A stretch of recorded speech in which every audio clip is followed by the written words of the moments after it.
In today's video, I'm going to teach you how to create a Scrum board in Jira.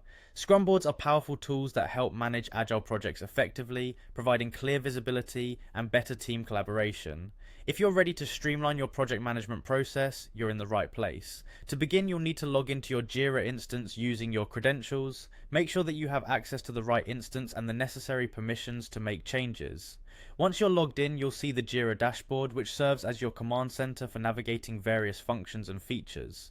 Next, navigate to the particular project for which you want to create a Scrum board. It's important to note that this must be a company-managed project. This type of project allows for greater control over the board's configurations and settings.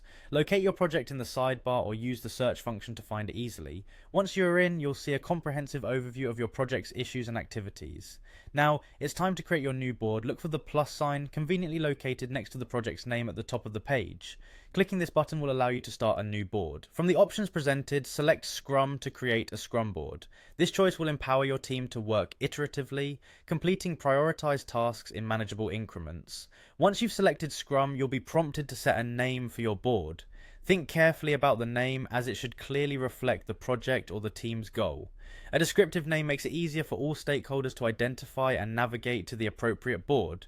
With your board named, you'll move on to choosing what content to include.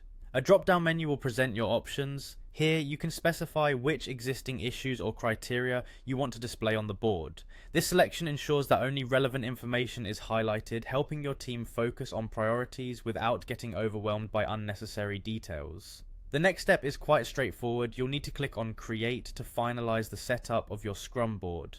This action will solidify all the configuration choices you've made and initiate the creation process. And there you have it, your Scrum board is now ready to use. You can start managing your agile projects more effectively, leveraging the board to track progress, allocate tasks, and maintain momentum. Remember, the key advantage of a Scrum board is its ability to provide clarity and enhance your team's productivity, so take full advantage of its features to keep your project on track. I hope this video has been helpful in guiding you through the process of creating a Scrum board in Jira, making your journey into agile project management smooth and adaptable. Enjoy managing your projects with newfound ease.